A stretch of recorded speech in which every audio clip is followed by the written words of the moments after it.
আজকে আমাদের দেশে জামায়াত বলেন আর বিএনপি বলেন কিংবা আওয়ামী লীগ যে সময় ছিল বা হচ্ছে এনসিপি, মানে এরা হচ্ছে যে মেয়ে কেলেঙ্কারি নিয়ে যে হচ্ছে প্রতিনিয়ত যে হচ্ছে মানে ধরা পড়তিছে।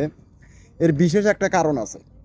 এর বিশেষ কারণটা হইল, এরা যে সময় ক্ষমতায় থাকে না, যদি পুরুষ হয় এদের সোনা মনে করেন যে পোতায় থাকে, তখন আর এদের কোনো মেয়ের প্রতি ফিলিংস আসে না। আর এরা যখন ক্ষমতায় আসে তখন এদের মনে করেন যে বুড়ে বয়সে এসে সোনার জোর বাড়ে।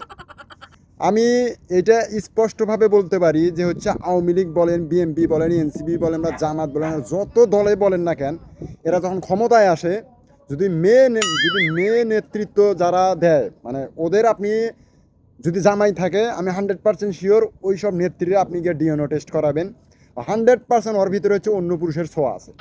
আর যে সকল হচ্ছে মানে নেতা আর কি, যারা নিজেকে নেতা দাবি করে, সেটা আওয়ামী লীগ হোক বা বিএনপি হোক বা এনসিপির হোক বা যে দলেরই হোক, তাদেরকেও আপনারা ডিএনএ টেস্ট করে দেখেন, যদি ওদের বউ থাকে 100% ওদের ভিতরে অন্য মেয়ের ছোঁয়া আছে।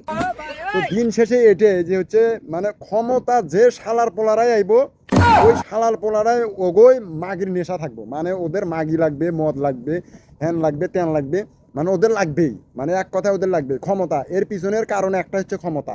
আপনি একসময় দেখেন, আজকে কিন্তু হচ্ছে জামাতের অনেক লোকের হচ্ছে ইয়াং ইয়াং মেয়ে নিয়ে হচ্ছে মানে নালী কেলেঙ্কারিতে ধরা পড়তেছে।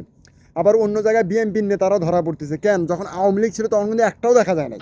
তখন একটা কোনো জামাতের নেতা কোথাও গিয়ে কট খায় নাই, কোনো বিএনপির নেতা, কোনো বিএনপির নেত্রী বা জামায়াতের নেত্রী বা এনসিবির নেতা, এনসিবির নেত্রী কোথাও গিয়ে কোনো মাইয়া বা হোটেলে গিয়ে কোথাও কট খায় নাই।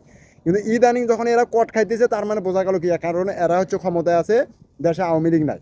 যখন আবার আওয়ামী লীগ ছিল, ওই সময় আবার আওয়ামী লীগের নেতা কন, নেত্রী কন, কর্মী কন, অমুক কন, সমুক কন, সবাই কট খাইছে। তার মানে বোঝা গেল কি, যে শালায় ক্ষমতায় আইব, ওই শালারে হোলের দৌড় বাইরে যায়, মানে